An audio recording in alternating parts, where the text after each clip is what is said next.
Jobs एक अमेरिकी आविष्कारक, डिजाइनर और उद्यमी थे। वे एप्पल इंक के सह संस्थापक, मुख्य कार्यकारी अधिकारी और अध्यक्ष थे। उनके जीवन से जुड़ी कई कहानियां हैं जो किसी भी इंसान को प्रेरित कर सकती हैं।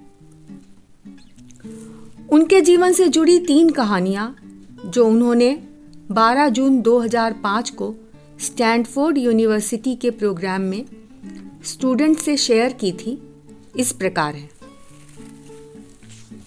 कहानी नंबर 1। स्टीव जॉब्स ने अपनी पहली कहानी इस तरह सुनाई थी। उन्होंने बताया, मैंने कॉलेज से पढ़ाई छोड़ दी थी, लेकिन ऐसा क्यों हुआ, इसे बताने से पहले मैं अपने जन्म की कहानी सुनाना चाहता हूँ। मेरी माँ कॉलेज छात्रा थी और अविवाहित थी। उन्होंने सोचा कि वह मुझे किसी ऐसे दंपति को गोद देंगी जो ग्रेजुएट हो। मेरे जन्म से पहले यह तय हो गया था कि मुझे एक लॉयर और उसकी पत्नी गोद लेंगे, लेकिन उन्हें बेटा नहीं बेटी चाहिए थी।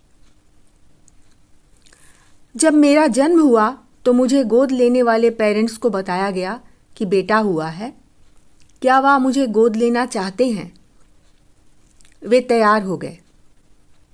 हालांकि मेरी माँ को जब पता चला जो पेरेंट्स मुझे गोद ले रहे हैं वे ग्रेजुएट नहीं हैं, तो उन्होंने मुझे देने से मना कर दिया। कुछ महीनों बाद मेरी माँ उस समय नरम पड़ी जब मुझे गोद लेने वाले पेरेंट्स ने यह वादा किया कि वह मुझे कॉलेज भेजेंगे। 17 साल की उम्र में मुझे कॉलेज में दाखिला मिला। पढ़ाई के दौरान मुझे लगा कि मेरे माता पिता की सारी कमाई मेरी पढ़ाई में ही खर्च हो रही है। मुझे समझ में नहीं आ रहा था कि मैं अपने जीवन में क्या करूँगा। आखिरकार मैंने कॉलेज से ड्रॉप लेने का फैसला किया और सोचा कि कोई काम करूँगा। उस समय यह निर्णय शायद सही नहीं था, लेकिन आज जब मैं पीछे देखता हूँ तो मुझे लगता है कि मेरा निर्णय सही था। कॉलेज छोड़ने के बाद मैं सिर्फ उन क्लासेस को करता था जिनमें मेरा इंटरेस्ट था। मेरे पास रहने के लिए कमरा नहीं था, तो मैं दोस्तों के कमरे में ज़मीन पर सोता था। कोक की बोतलों को लौटाकर मिलने वाले पैसों से खाना खाता था। मैं हर संडे 7 मील पैदल चलकर हरे कृष्णा मंदिर जाता था ताकि हफ्ते में एक बार भरपेट भोजन खा सकूं। अब मैं आपको बताता हूं कि मेरा निर्णय सही क्यों था। उस समय मैंने रीड कॉलेज में सिर्फ कैलीग्राफी सीखी और 10 साल बाद मुझे मैक में डिज़ाइन करने में कैलीग्राफी से मदद मिली।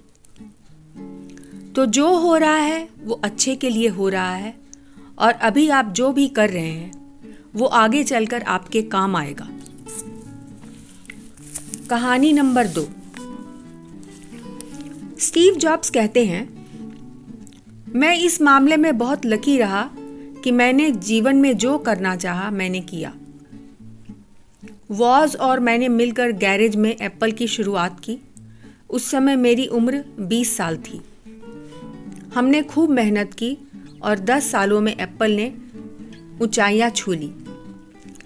एक गैरेज में 2 लोगों से शुरू हुई कंपनी 2 बिलियन लोगों तक पहुंच गई और इसमें 4000 कर्मचारी काम करने लगे। हमने अपना सबसे बेहतरीन क्रिएशन मैकिन्टोश को रिलीज किया। जैसे जैसे कंपनी आगे बढ़ी, हमने एक प्रतिभाशाली व्यक्ति को कंपनी संभालने के लिए चुना। एप्पल के ग्रो करने पर हमने एक बुद्धिमान व्यक्ति को हायर किया, जिसके साथ बाद में कंपनी के फ्यूचर विजन को लेकर मेरा विवाद होने लगा और बात बोर्ड ऑफ डायरेक्टर्स के पास पहुंच गई और उन्होंने उसका पक्ष लेकर मुझे मेरी ही कंपनी से निकाल दिया। लेकिन मेरे पैशन में कोई कमी नहीं आई। मैं अपने जीवन के सबसे क्रिएटिव पीरियड में चला गया और अगले 5 साल में मैंने अपनी कंपनी नेक्स्ट और फिर दूसरी कंपनी पिक्सर शुरू कर दी, जो एनिमेशन की दुनिया में बहुत सफल रही। एप्पल ने नेक्स्ट को खरीद लिया और मैं फिर से एप्पल में चला गया। आज एप्पल नेक्स्ट द्वारा विकसित की गई टेक्नोलॉजी का प्रयोग करती है। कभी कभी जिंदगी आपको ठोकर मारती है, पर आप खुद पर विश्वास मत खोइए। कहानी नंबर 3। स्टीव जॉब्स बताते हैं, जब मैं 17 साल का था तो मैंने एक कोटेशन पढ़ा था जो कुछ ऐसा था, आप हर दिन यह सोचकर जियो कि आज आखिरी दिन है, तो एक दिन ऐसा जरूर आएगा जब आखिरी दिन भी आएगा। इस लाइन ने मुझे बहुत प्रभावित किया। 33 सालों से मैं रोज सुबह आईने में अपना चेहरा देखता हूँ और यही सोचता हूँ, यदि आज मेरा आखिरी दिन है तो मुझे क्या करना चाहिए? तो मुझे वो करना चाहिए जो मैं चाहता हूँ। मैं जल्द मर जाऊंगा, यह सोच मुझे जीवन में और ज्यादा काम करने की प्रेरणा देती है। कुछ सालों पहले ही मुझे कैंसर का पता चला। डॉक्टर ने मुझे बताया कि मैं 3 से 6 महीने ही जीवित रह पाऊंगा। मुझे कहा कि मैं परिवार वालों को अपनी बीमारी और अपने काम के बारे में बता दूं। मैंने अपना इलाज करवाया, सर्जरी हुई। अब मैं बिल्कुल ठीक हूं। मैंने बहुत ही नज़दीक से मौत को देखा।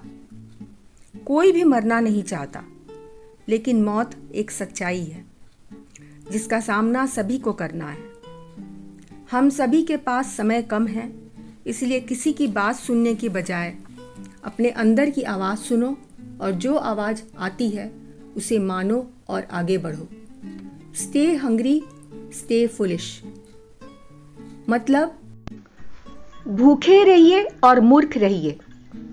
भूखे रहिए यानी कुछ करने की भूख आपके अंदर होनी चाहिए, और मूर्ख रहकर ही आप कुछ सीख पाओगे।